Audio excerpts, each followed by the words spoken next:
युवांशचा बाबा सकाळ सकाळ नाईट वरून आला ना का या दोघांची अशीच मस्ती सुरू असते. त्यांना म्हणलं तुम्ही जरा गप बसा, जरा पटापटा शाळेसाठी पहिली उरकून घेऊ द्या. आणि आज खाऊचा वार होता म्हणून रपारपा डब्यामध्ये खाऊ भरला आणि डबा लावून घेतला. मग दोघा बाप बेटांना नाश्ता पण दिला आणि शाळेत जायला निघालो. तर आज बाबा शाळेत सोडायला येणार नाही म्हणून लेक उदास उदास चालत होता. पण बाबाने आज अचानक येऊन मागणं धप्पा दिला, डायरेक्ट शाळेत येऊन थांबलाय. त्यामुळे लेक लईच खुश झाला आणि खुश होऊनच शाळेत गेला. मग आम्ही दोघं जण घरी आलो आणि आदल्या दिवशी घातलं होतं तांदूळ डाळ भिजत, घेतलं इडलीसाठी वाटून. म्हणलं संध्याकाळपर्यंत इडली खायला मिळाली तर मिळाली. वाटलेल्या पिठाचं भांड मस्तपैकी सुती कापड्यात गुंडाळलं आणि दिलं ठेवून. मग मी आणि मम्मी बाजारात भाजी आणायला गेलो होतो. भाजीचे भाव ऐकून डोक्याला हात मारतच घरी निघून आलो.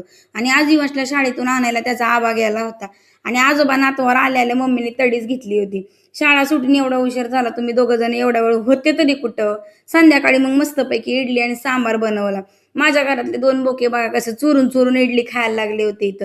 म्हणलं अहो चुरून चुरून कशाला खाता, तुमच्यासाठीच बनवले. मग तिघांनी मिळून मस्तपैकी एकत्र बसून इडली खाऊन घेतली. बाबा कॅमेरा समोर लयचला असतो म्हणून कॅमेऱ्याच्या आड जाऊन बसला होता.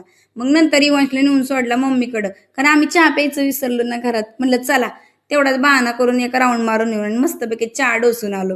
आणि मग रोजच्या प्रमाणे लेखाचा अभ्यास घ्यायला घेतला. आणि सगळ्यांना असं वाटतं की मी लईच मारून जुळून अभ्यास घेते लेखाकडून, म्हणून आज अभ्यासाचं कॉन्ट्रॅक्ट मामाकडे दिलं होतं.